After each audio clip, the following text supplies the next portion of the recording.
good evening to all the aspirants. My name is Sumeet S, and today I am going to take a session on current affairs. And today's topic is delimitation.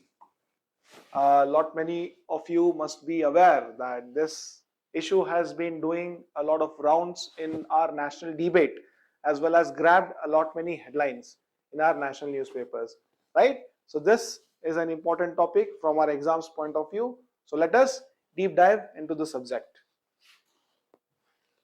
So let us try and understand what delimitation is.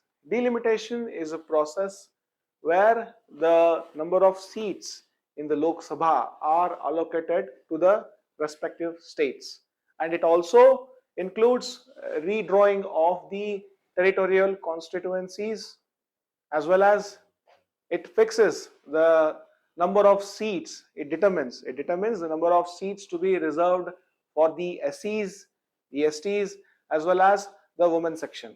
Recently, I hope you guys are aware that the Women's Reservation Bill has also recently passed, and based on that bill, 33% of seats in the Lok Sabha as well as the state legislative assemblies have to be reserved for the women section, right? So even that is also included in this delimitation process, right? So let us look into the fact why is it in the news, why is it making headlines these days, right? So as we know, right, the delimitation is again very much due as per a statutory law passed by the parliament. That law says that the first census that is held after 2026 should be considered for the delimitation exercise. That was the statutory law which was passed by the parliament of our country. So based on that law, 2026 is very much within the reaching distance of our present time. So the delimitation is quite very much due. So that is the reason why this delimitation exercise has been making rounds. There's also another reason why it has picked up a lot of pace. Recently, the Chief Minister of Tamil Nadu, he had held a meeting in Chennai. In Madras, in Chennai, he had held a meeting, and in that meeting, he had invited many disgruntled states, chief ministers of disgruntled states, and in that meeting, the meeting was attended by Chief Minister of Telangana, Mr. Revanth Reddy, Chief Minister of Kerala, Mr. Pinarayi Vijayan, as well as Chief Minister of Punjab, Mr. Bhagwant Mann, was also a part of this meeting.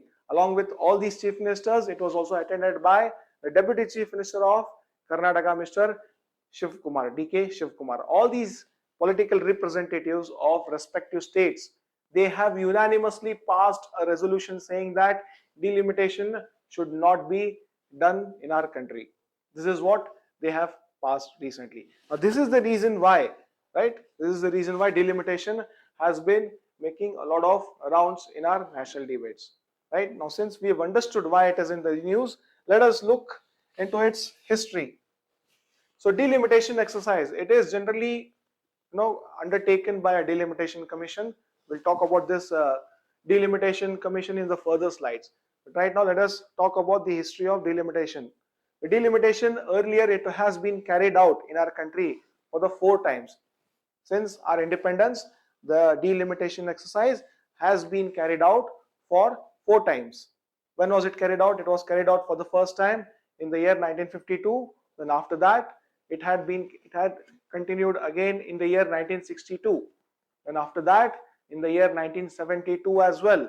So after a gap of again 25 years, it was also carried on in the year 2002 as well. So these were the 4 instances when they were carried out. And all these instances were equally backed by a statutory law, which was passed by the parliament respectively in those years respectively, right? Is that clear? So again, in the year 1976, it was felt that many states, they had a very disproportionate population, and the allocation of seats in the parliament is in the Lok Sabha as well as the state assemblies is highly dependent on the population, right? So it was felt that since all the states had not there was no equality when it comes to population in all those states. So keeping that in mind, it was felt that the delimitation had to be freezed to certain point in our time. So keeping that in mind, the Parliament had passed the 42nd Amendment Act in the year 1976, and based on that act, it was said that it was fixed that the delimitation should be only the delimitation should be stopped in the year 1971. The delimitation was freezed in the year 1971 based on that act, and the delimitation was again pushed forward for another 25 years. For another 25 years, the delimitation was frozen for the year 1971, and it had been pushed forward for 25 years. The upcoming delimitation, which was supposed to take in the 80s, was pushed ahead for 25 years. Is that clear? Okay, now that we have understood that, let us try and understand what happened after 25 years.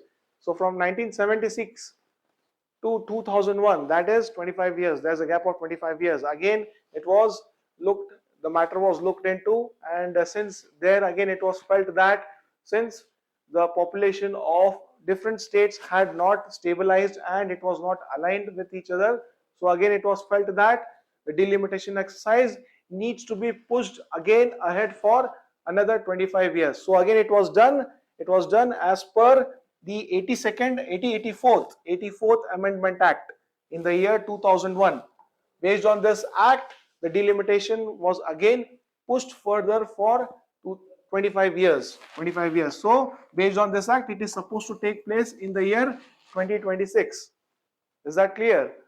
So apart from this, again in the year 2003, the 87th Amendment Act, under this act, the delimitation was however carried on in the body politic of India. However, the number of seats in the Lok Sabha were not changed.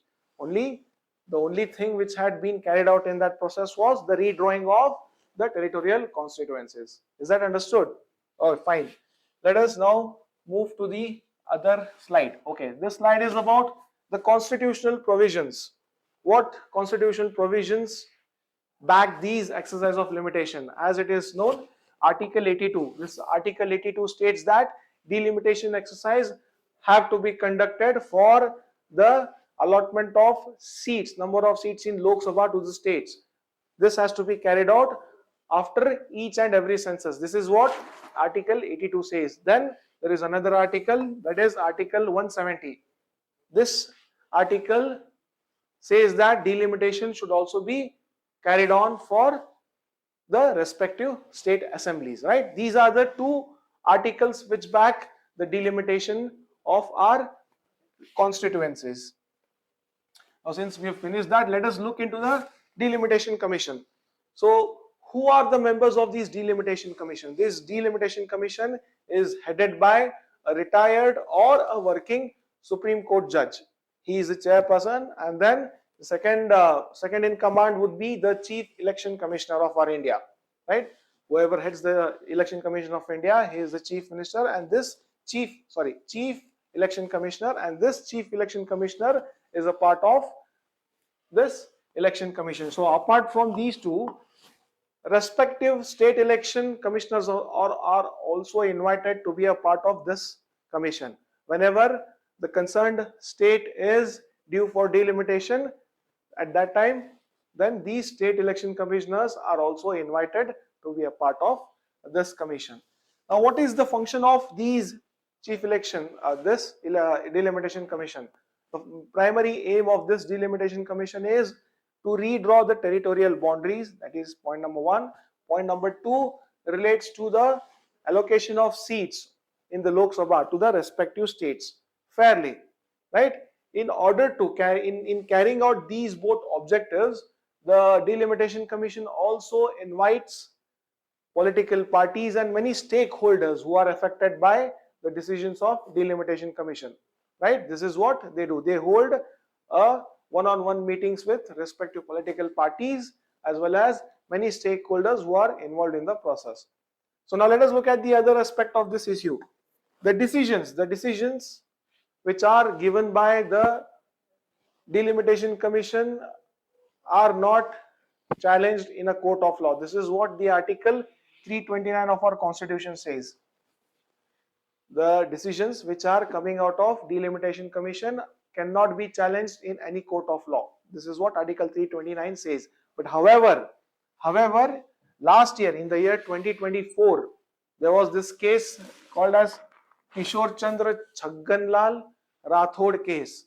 In this case, the Supreme Court has given an order saying that all the orders of Delimitation Commission are in fact or can be reviewed by the Supreme Court. They can be reviewed by Supreme Court provided they are arbitrary in nature and they violate the Constitution of India. If these two principles are met, then the Supreme Court can definitely review the decisions of Delimitation Commission. This is what the Supreme Court has said. Now let us look into the decisions. What happens to the decisions if they are placed in the parliament, with respect to the parliament? Let us look into that. The Delimitation Commission, whenever it releases its report, it is placed in the Lok Sabha as well as the state assemblies, as well as the respective state assemblies. But however, you have to keep in mind that neither the Lok Sabha nor the state assemblies can affect any changes in the report which is given out by the Delimitation Commission. Okay, so this was about the Delimitation Commission. Now let us look at the concerns. Let us look at the concerns. Why is the state of Tamil Nadu and Kerala, then the Telangana government, the state of Karnataka, Punjab, why are all these states protesting against this legislation? Why are they against delimitation? Right? As I have already told you, right, the distribution of seats in Lok Sabha is highly dependent on the respective population of the states, right? So say for example, if there is any state, if its population has been reduced, then concomitantly the respective number of seats in the Lok Sabha of that particular state will be reduced. In case if there is any state which has a very high population, then concomitantly the high population of that state will definitely get some more seats allocated to it in the Lok Sabha. Now this population is a very big variable in this, and that is the reason why many states, especially states of South India who have controlled their population, who have controlled their total fertility rates, they fear that the less number of population in their states will actually lead them to a scenario where the total number of seats in Lok Sabha would be reduced. Whereas those states where the population is not in control, where there is a population explosion, say for example in the states of Uttar Pradesh, Bihar and Rajasthan, Madhya Pradesh, in all these states, since they have not controlled their population, and since the Delimitation Commission always considers the population as a parameter to allocate the number of seats, so based on these logic and idea, it is generally believed that the northern states, the states of Uttar Pradesh, Bihar, MP, Rajasthan, they might end up getting a lot number of seats at the cost of southern India. This is why they are fearing, this is why the states of southern India specifically are fearing against this Delimitation Commission as well as delimitation process. So let us look at some other concerns which have been raised by these states. Now, with the rise in the number of seats for the states of northern India, do you think they would be getting much more financial allocations?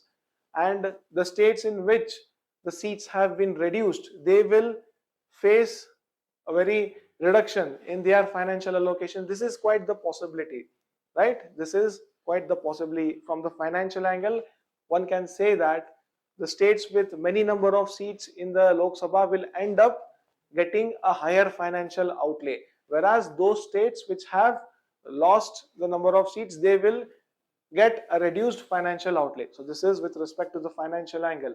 Now let us look at the political angle. So the states where the national party is dominant, right? The states, especially the states to the northern part of our India, right? where the political party or the national political party which is quite highly dominant, they will end up getting a lot more policies and acts which are made in their favor, whereas the states, regional political parties like DMK, which are restricted to a respective states, if the seats of those states are reduced, then the parties like DMK and all other regional parties, they will end up having a smaller voice in the parliament. Smaller voice in parliament, what does that convert to? It converts to the simple fact that their voice won't be heard. Their say in the parliament won't be taken into consideration. Why? Because already the dominant national parties who are dominant in all the northern states, they will end up making policies in their favor. This is quite the possibility. So that is how it is generally forecasted by the academicians as well as intellectuals, that national parties will end up benefiting more in this delimitation exercise, whereas the regional parties, they will take the beating from this particular exercise. So this were the other, this was as far as the political part as well as the policy related thing, right? So these are the concerns which have been raised by the respective political parties. So now let us look into this international practice. Let us look into this issue. So in the USA, what is the USA doing? Even the population in the US has kept on increasing. So what are they doing to tackle this problem? So they have started this, they have implemented this method of equal proportion. They have introduced this system. According to this system, the House of Representatives, which is a kind of a Lok Sabha of USA, in that House of Representatives, the number of seats have been capped at 435 since 1913. And based on the method of equal proportion, the seats in the House of Representatives are increased or decreased based on the, right, it is done in such a way that no other state or any particular state loses its representation. This is what the USA is doing. Now let us look at European Union. What is European Union doing? In European Union, as we know, there are 270 members in the European Parliament between 27 member countries. So there they are following a system of digressive proportionality. According to this system, the ratio of number of seats with the population is taken, and then based on that, the seats are allocated to the respective countries. And by doing so, the fear of lesser allocation for countries with smaller population is eliminated. This is what they have implemented. This particular digressive proportionality, this system of digressive proportionality has, what it has achieved is that fair amount of seats in the International Assembly or the Regional Assembly of European Parliament is given to the respective countries. Okay, now let us look at the solutions. What are the solutions? India is a very large country, right? So 543 is the present strength of the parliament.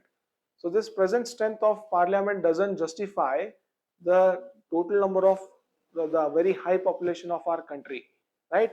So it is, the experts are suggesting that the number of seats in the Lok Sabha have to be increased. Why?